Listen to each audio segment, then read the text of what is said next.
யோவான் 15ஆம் அதிகாரம். நான் மெய்யான திராட்சை செடி, என் பிதா திராட்சை தோட்டக்காரர். என்னில் கனி கொடாதிருக்கிற கொடி எதுவோ அதை அவர் அறுத்து போடுகிறார். கனி கொடுக்கிற கொடி எதுவோ அது அதிக கனிகளை கொடுக்கும்படி அதை சுத்தம் பண்ணுகிறார். நான் உங்களுக்கு சொன்ன உபதேசத்தினாலே நீங்கள் இப்பொழுதே சுத்தமாயிருக்கிறீர்கள். என்னில் நிலைத்திருங்கள், நானும் உங்களில் நிலைத்திருப்பேன். கொடியானது திராட்சை செடியில் நிலைத்திராவிட்டால் அது தானாய் கனி கொடுக்க மாட்டாதது போல நீங்களும் என்னில் நிலைத்திராவிட்டால் கனி கொடுக்க மாட்டீர்கள். நானே திராட்சை செடி, நீங்கள் கொடிகள். ஒருவன் என்னிலும் நான் அவனிலும் நிலைத்திருந்தால் அவன் மிகுந்த கனிகளை கொடுப்பான். என்னை அல்லாமல் உங்களால் ஒன்றும் செய்யக்கூடாது. ஒருவன் என்னில் நிலைத்திராவிட்டால் வெளியே எரியுண்ட கொடியைப் போல அவன் எரியுண்டு உலர்ந்து போவான். அப்படிப்பட்டவைகளை சேர்த்து அக்கினியிலே போடுகிறார்கள், அவைகள் எரிந்து போம். நீங்கள் என்னிலும் என் வார்த்தைகள் உங்களிலும் நிலைத்திருந்தால் நீங்கள் கேட்டுக்கொள்வது எதுவோ அது உங்களுக்கு செய்யப்படும். நீங்கள் மிகுந்த கனிகளை கொடுப்பதினால் என் பிதா மகிமைப்படுவார். எனக்கும் சீஷராய் இருப்பீர்கள். பிதா என்னில் அன்பாய் இருக்கிறது போல நானும் உங்களில் அன்பாயிருக்கிறேன். என்னுடைய அன்பிலே நிலைத்திருங்கள். நான் என் பிதாவின் கற்பனைகளை கைக்கொண்டு அவருடைய அன்பிலே நிலைத்திருக்கிறது போல நீங்களும் என் கற்பனைகளை கைக்கொண்டிருந்தால் என்னுடைய அன்பிலே நிலைத்திருப்பீர்கள். என்னுடைய சந்தோஷம் உங்களில் நிலைத்திருக்கும் படிக்கும் உங்கள் சந்தோஷம் நிறைவாயிருக்கும் படிக்கும் இவைகளை உங்களுக்கு சொன்னேன். நான் உங்களில் அன்பாயிருக்கிறது போல நீங்களும் ஒருவரில் ஒருவர் அன்பாயிருக்க வேண்டும் என்பதே என்னுடைய கற்பனையாயிருக்கிறது. ஒருவன் தன் சிநேகிதருக்காக தன் ஜீவனை கொடுக்கிற அன்பிலும் அதிகமான அன்பு ஒருவரிடத்திலும் இல்லை. நான் உங்களுக்கு கற்பிக்கிற யாவையும் நீங்கள் செய்வீர்களானால் என் சிநேகிதராய் இருப்பீர்கள். இனி நான் உங்களை ஊழியக்காரர் என்று சொல்லுகிறதில்லை. ஊழியக்காரன் தன் எஜமான் செய்கிறதை அறிய மாட்டான். நான் உங்களை சிநேகிதர் என்றேன், ஏனெனில் என் பிதாவினிடத்தில் நான் கேள்விப்பட்ட எல்லாவற்றையும் உங்களுக்கு அறிவித்தேன். நீங்கள் என்னை தெரிந்து கொள்ளவில்லை, நான் உங்களை தெரிந்து கொண்டேன்.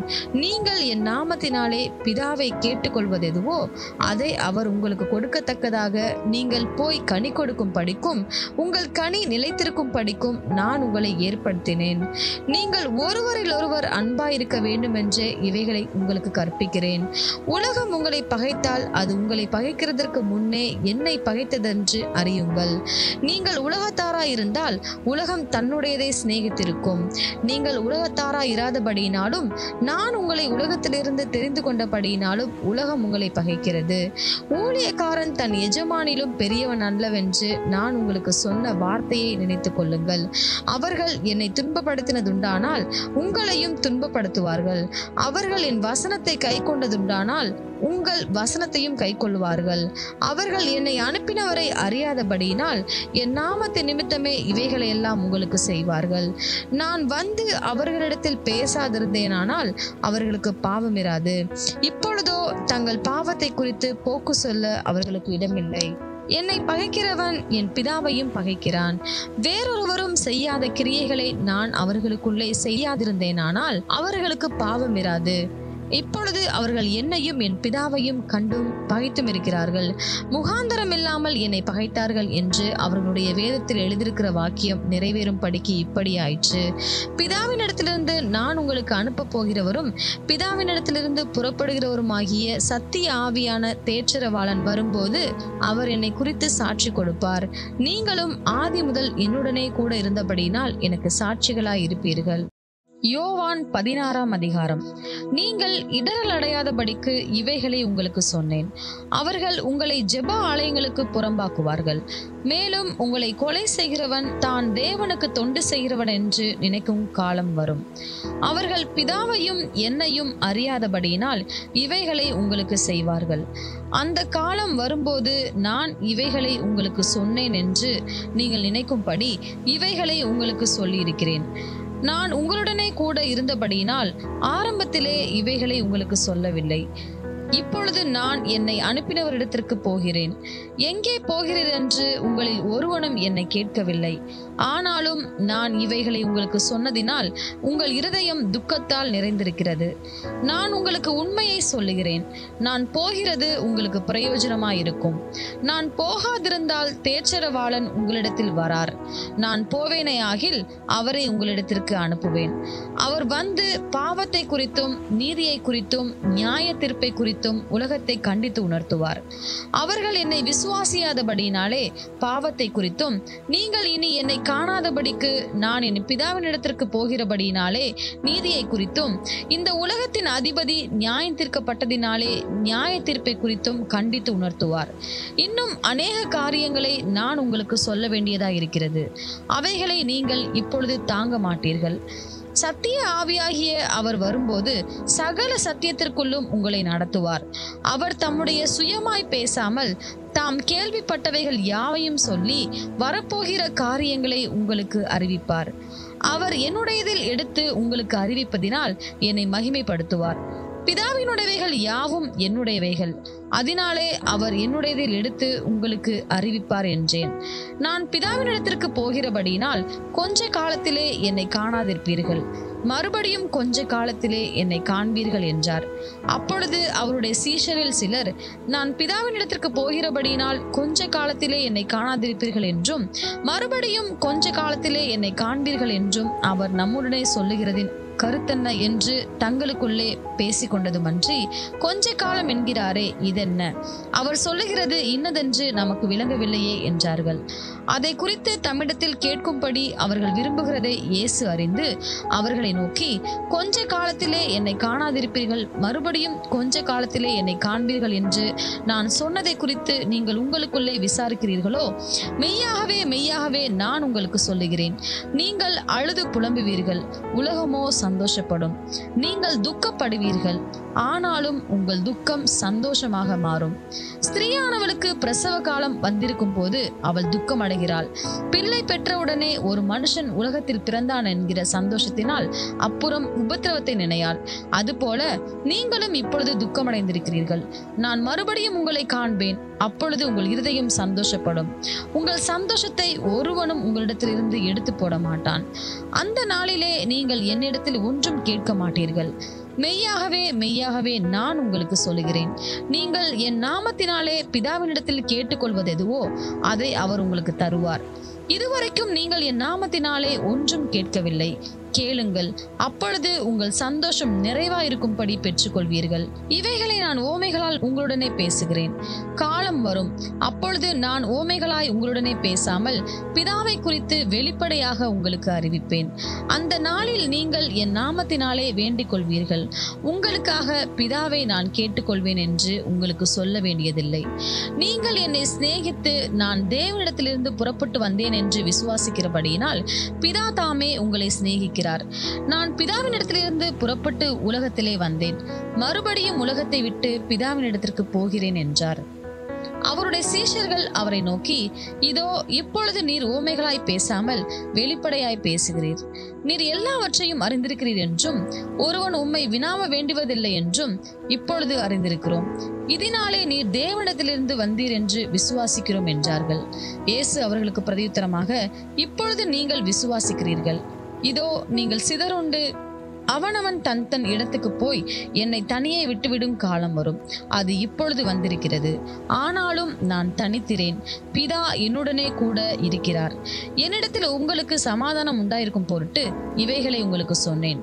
உலகத்தில் உங்களுக்கு உபத்திரவம் உண்டு, ஆனாலும் திடன் கொள்ளுங்கள், நான் உலகத்தை ஜெயித்தேன் என்றார். யோவான் 17ஆம் அதிகாரம். இயேசு இவைகளை சொன்ன பின்பு தம்முடைய கண்களை வானத்துக்கு ஏறெடுத்து, பிதாவே, வேலை வந்தது. நீர் உம்முடைய குமாரனுக்கு தந்தருளின யாவருக்கும் அவர் நித்திய ஜீவனை கொடுக்கும் பொருட்டு மாம்சமான யாவர் மேலும் நீர் அவருக்கு அதிகாரம் கொடுத்தபடியே உம்முடைய குமாரன் உம்மை மகிமைப்படுத்தும் படிக்கு நீர் உம்முடைய குமாரனை மகிமைப்படுத்தும். ஒன்றான மெய் தேவனாகிய உம்மையும் நீர் அனுப்பினவராகிய இயேசு கிறிஸ்துவையும் அறிவதே நித்திய ஜீவன். பூமியிலே நான் உம்மை மகிமைப்படுத்தினேன். நான் செய்யும்படி நீர் எனக்கு நியமித்த கிரியையை செய்து முடித்தேன். பிதாவே, உலகம் உண்டாகிறதற்கு முன்னே உம்மிடத்தில் எனக்கு உண்டாயிருந்த மகிமையினாலே இப்பொழுது நீர் என்னை உம்மிடத்திலே மகிமைப்படுத்தும். நீர் உலகத்தில் தெரிந்தெடுத்து எனக்கு தந்த மனுஷருக்கு உம்முடைய நாமத்தை வெளிப்படுத்தினேன். அவர்கள் உம்முடையவர்களாயிருந்தார்கள். அவர்களை எனக்கு தந்தீர். அவர்கள் உம்முடைய வசனத்தை கை கொண்டிருக்கிறார்கள். நீர் எனக்கு தந்தவைகள் எல்லாம் உம்மாலே உண்டாயினவென்று இப்பொழுது அறிந்திருக்கிறார்கள். நீர் எனக்கு கொடுத்த வார்த்தைகளை நான் அவர்களுக்கு கொடுத்தேன். அவர்கள் அவைகளை ஏற்றுக்கொண்டு நான் உம்மிடத்திலிருந்து புறப்பட்டு வந்தேன் என்று நிச்சயமாய் அறிந்து நீர் என்னை அனுப்பினீர் என்று விசுவாசித்திருக்கிறார்கள். நான் அவர்களுக்காக வேண்டிக் கொள்ளுகிறேன். உலகத்துக்காக வேண்டிக் கொள்ளாமல் நீர் எனக்கு தந்தவர்களுக்காக வேண்டிக் கொள்ளுகிறேன். அவர்கள் உம்முடையவர்களாய் இருக்கிறார்களே. என்னுடையவைகள் யாவும் உம்முடையவைகள், உம்முடையவைகள் என்னுடையவைகள். அவர்களில் நான் மகிமைப்பட்டிருக்கிறேன். நான் இனி உலகத்தில் இரேன், இவர்கள் உலகத்தில் இருக்கிறார்கள். நான் உம்மிடத்திற்கு வருகிறேன். பரிசுத்த பிதாவே, நீர் எனக்கு தந்தவர்கள் நம்மை போல ஒன்றாயிருக்கும் படிக்கு நீர் அவர்களை உம்முடைய நாமத்தினாலே காத்துக்கொள்ளும். நான் அவர்களுடனே கூட உலகத்தில் இருக்கையில் அவர்களை உம்முடைய நாமத்தினாலே காத்து கொண்டேன். நீர் எனக்கு தந்தவர்களை காத்து கொண்டு வந்தேன். வேத வாக்கியம் நிறைவேறத்தக்கதாக கேட்டின் மகன் கெட்டு போனானே அல்லாமல் அவர்களில் ஒருவனும் கெட்டு போகவில்லை. இப்பொழுது நான் உம்மிடத்திற்கு வருகிறேன். அவர்கள் என் சந்தோஷத்தை நிறைவாய் அடையும்படி உலகத்தில் இருக்கையில் இவைகளை சொல்லுகிறேன். நான் உம்முடைய வார்த்தையை அவர்களுக்கு கொடுத்தேன். நான் உலகத்தான் அல்லாதது போல அவர்களும் உலகத்தார் அல்ல. ஆதலால் உலகம் அவர்களை பகைத்தது. நீர் அவர்களை உலகத்திலிருந்து எடுத்துக்கொள்ளும்படி நான் வேண்டிக் கொள்ளாமல் நீர் அவர்களை தீமை நின்று காக்கும்படி வேண்டிக் கொள்கிறேன். நான் உலகத்தான் அல்லாதது போல அவர்களும் உலகத்தார் அல்ல. உம்முடைய சத்தியத்தினாலே அவர்களை பரிசுத்தமாக்கும். உம்முடைய வசனமே சத்தியம். நீர் என்னை உலகத்தில் அனுப்பினது போல நானும் அவர்களை உலகத்தில் அனுப்புகிறேன். அவர்களும் சத்தியத்தினாலே பரிசுத்தமாக்கப்பட்டவர்களாகும்படி அவர்களுக்காக நான் என்னை தானே பரிசுத்தமாக்குகிறேன். நான் இவர்களுக்காக வேண்டிக் கொள்ளுகிறதும் அல்லாமல் இவர்களுடைய வார்த்தையினால் என்னை விசுவாசிக்கிறவர்களுக்காகவும் வேண்டிக் கொள்ளுகிறேன். அவர்கள் எல்லாரும் ஒன்றாயிருக்கவும், பிதாவே, நீர் என்னை அனுப்பினதை உலகம் விசுவாசிக்கிறதற்காக நீர் என்னிலேயும் நான் உம்மிலேயும் இருக்கிறது போல அவர்கள் எல்லாரும் நம்மில் ஒன்றாயிருக்கவும் வேண்டிக் கொள்கிறேன். நாம் ஒன்றாயிருக்கிறது போல அவர்களும் ஒன்றாயிருக்கும்படி நீர் எனக்கு தந்த மகிமையை நான் அவர்களுக்கு கொடுத்தேன். ஒருமைப்பாட்டில் அவர்கள் தேறினவர்களாய் இருக்கும் படிக்கும் என்னை நீர் அனுப்பினதையும் நீர் என்னில் அன்பாயிருக்கிறது போல அவர்களிலும் அன்பாயிருக்கிறதையும் உலகம் அறியும் படிக்கும் நான் அவர்களிலும் நீர் என்னிலும் இருக்கும்படி வேண்டிக் கொள்கிறேன். பிதாவே, உலக தோற்றத்துக்கு முன் நீர் என்னில் அன்பாயிருந்தபடியினால் நீர் எனக்கு தந்த என்னுடைய மகிமையை நீர் எனக்கு தந்தவர்கள் காணும்படியாக நான் எங்கே இருக்கிறேனோ அங்கே அவர்களும் என்னுடனே கூட இருக்க விரும்புகிறேன். நீதியுள்ள பிதாவே, உலகம் உம்மை அறியவில்லை, நான் உம்மை அறிந்திருக்கிறேன். நீர் என்னை அனுப்பினதை இவர்களும் அறிந்திருக்கிறார்கள். நீர் என்னிடத்தில் வைத்த அன்பு அவர்களிடத்தில் இருக்கும் படிக்கும் நானும் அவர்களில் இருக்கும் படிக்கும் உம்முடைய நாமத்தை அவர்களுக்கு தெரியப்படுத்தினேன், இன்னமும் தெரியப்படுத்துவேன் என்றார். யோவான் 18ஆம் அதிகாரம். இயேசு இவைகளை சொன்ன பின்பு தம்முடைய சீஷருடனே கூட கெதரோன் என்னும் ஆற்றுக்கு அப்புறம் போனார். அங்கே ஒரு தோட்டம் இருந்தது. அதிலே அவரும் அவருடைய சீஷரும் பிரவேசித்தார்கள். இயேசு தம்முடைய சீஷருடனே கூட அடிக்கடி அங்கே போயிருந்தபடியினால் அவரை காட்டிக் கொடுக்கிற யூதாசும் அந்த இடத்தை அறிந்திருந்தான்.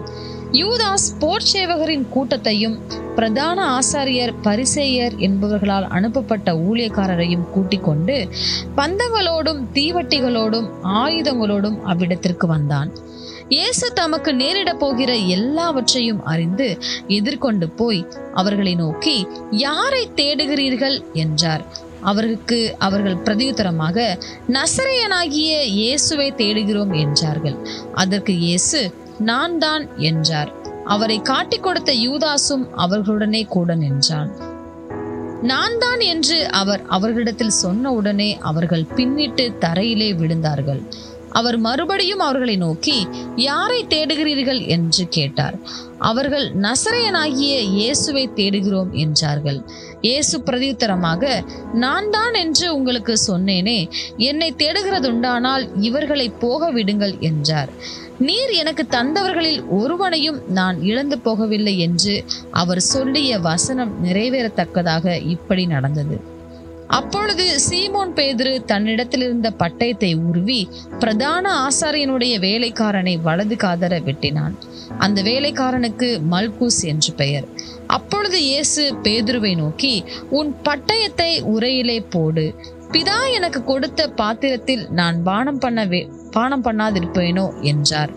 அப்பொழுது போர் சேவகரும் 1000 பேருக்கு தலைவனும் யூதருடைய ஊழியக்காரரும் இயேசுவை பிடித்து அவரை கட்டி முதலாவது அவரை அண்ணா என்பவனிடத்திற்கு கொண்டு போனார்கள். அவன் அந்த வருஷத்து பிரதான ஆசாரியனாகிய காய்பாவுக்கு மாமனாயிருந்தான். ஜனங்களுக்காக ஒரே மனுஷன் சாகிறது நலமாயிருக்கும் என்று யூதருக்கு ஆலோசனை சொன்னவன் இந்த காய்பாவே. சீமோன் பேதுருவும் வேறொரு சீஷனும் இயேசுக்கு பின் சென்றார்கள். அந்த சீஷன் பிரதான ஆசாரியனுக்கு அறிமுகமானவனாய் இருந்ததினால் இயேசுடனே கூட பிரதான ஆசாரியனுடைய அரண்மனைக்குள் பிரவேசித்தான். பேதுரு வாசல் அருகே வெளியே நின்றான். அப்பொழுது பிரதான ஆசாரியனுக்கு அறிமுகமானவனாய் இருந்த மற்ற சீஷன் வெளியே வந்து வாசல் காக்கிறவர்களுடனே பேசி பேதுருவை உள்ளே அழைத்து கொண்டு போனான்.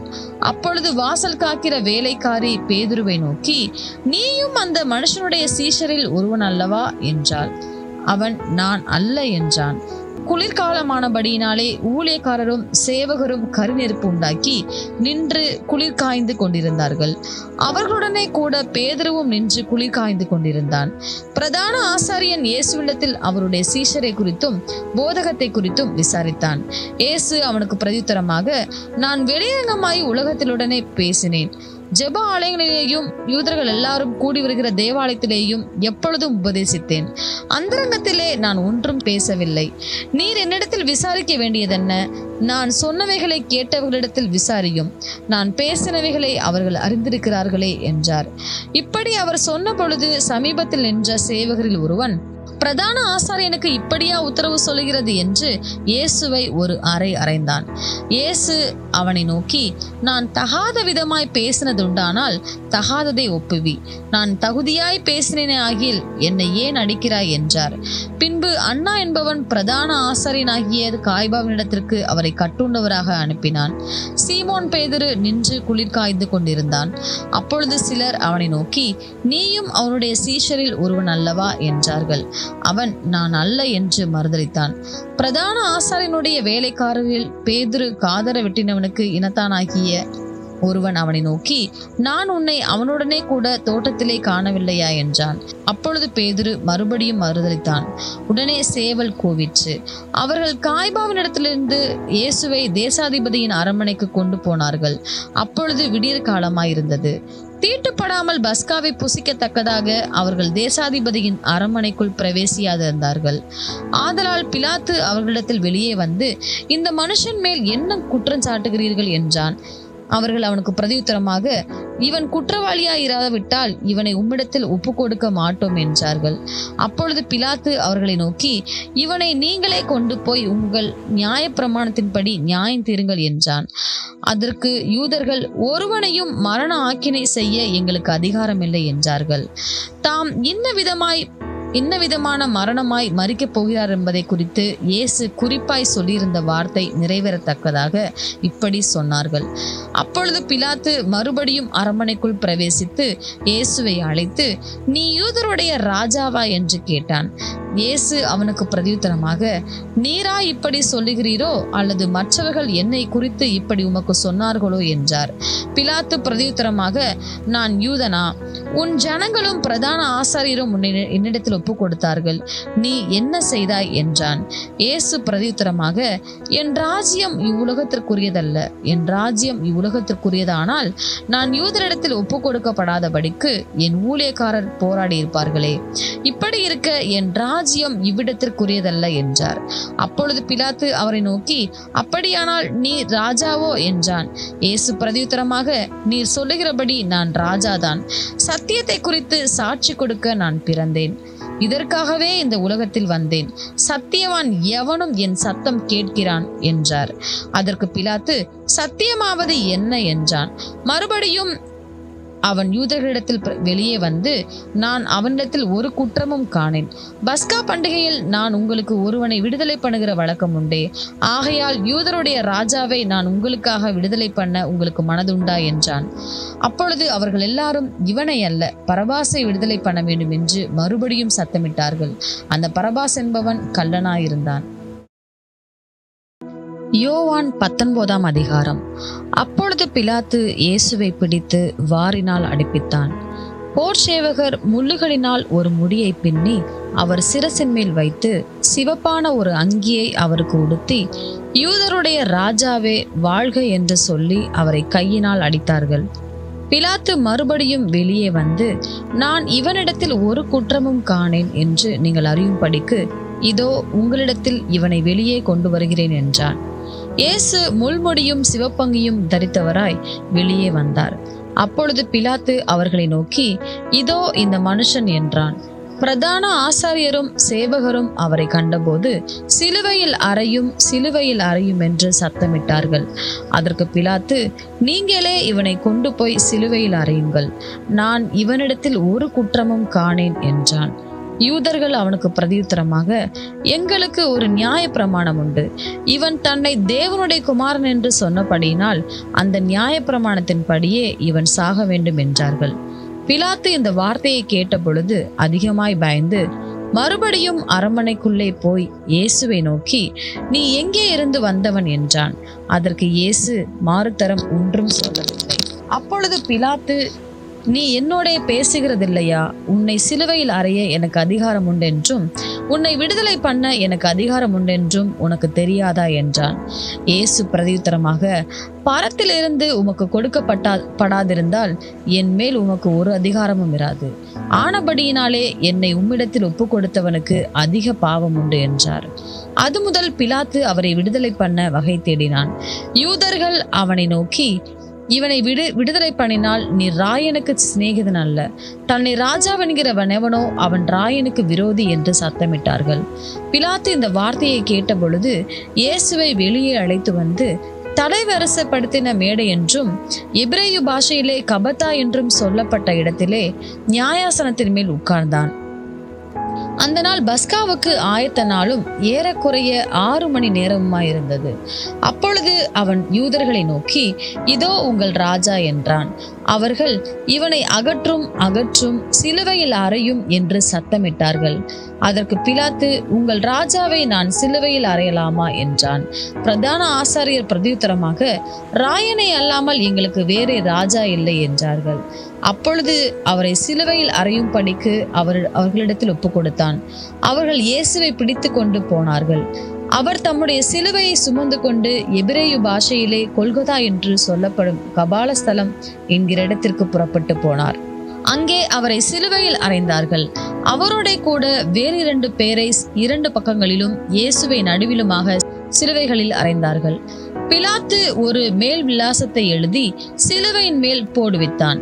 அதில் நசரேயனாகிய இயேசு யூதருடைய ராஜா என்று எழுதியிருந்தது. இயேசு சிலுவையில் அறையப்பட்ட இடம் நகரத்திற்கு சமீபமாயிருந்தபடியினால் யூதரில் அநேகர் அந்த மேல் விலாசத்தை வாசித்தார்கள். அது எபிரேயு, கிரேக்கு, லத்தீன் பாஷைகளில் எழுதியிருந்தது. அப்பொழுது யூதருடைய பிரதான ஆசாரியர் பிலாத்துவை நோக்கி, யூதருடைய ராஜா என்று நீர் எழுதாமல் தான் யூதருடைய ராஜா என்று அவன் சொன்னதாக எழுதும் என்றார்கள். பிலாத்து பிரதியுத்தரமாக, நான் எழுதினதே என்றான்.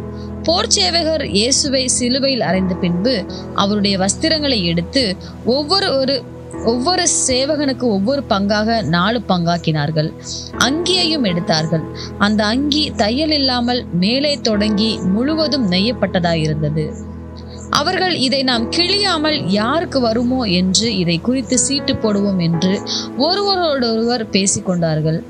என் வஸ்திரங்களை தங்களுக்குள்ளே பங்கிட்டு என் உடையின் மேல் சீட்டு போட்டார்கள் என்கிற வேத வாக்கியம் நிறைவேறத்தக்கதாக போர்ச்சேவகர் இப்படி செய்தார்கள். இயேசுவின் சிலுவையின் அருகே அவருடைய தாயும் அவருடைய தாயின் சகோதரி கிளையோப்பா மரியாளும் மகதலேனா மரியாளும் நின்று கொண்டிருந்தார்கள். அப்பொழுது இயேசு தம்முடைய தாயையும் அருகே நின்ற தமக்கு அன்பாயிருந்த சீஷனையும் கண்டு தம்முடைய தாயை நோக்கி, ஸ்திரீயே, அதோ உன் மகன் என்றார். பின்பு அந்த சீஷனை நோக்கி, அதோ உன் தாய் என்றார். அந்நேரம் முதல் அந்த சீஷன் அவளை தன்னிடமாய் ஏற்றுக்கொண்டான். அதன் பின்பு எல்லாம் முடிந்தது என்று இயேசு அறிந்து, வேத வாக்கியம் நிறைவேறத்தக்கதாக தாகமாயிருக்கிறேன் என்றார். காடி நிறைந்த பாத்திரம் அங்கே வைக்கப்பட்டிருந்தது. அவர்கள் கடற்காளானை காடியிலே தோய்த்து ஈசோப்பு தண்டில் மாட்டி அவர் வாயினிடத்தில் நீட்டி கொடுத்தார்கள். இயேசு காடியை வாங்கின பின்பு முடிந்தது என்று சொல்லி தலையை சாய்த்து ஆவியை ஒப்பு கொடுத்தார்.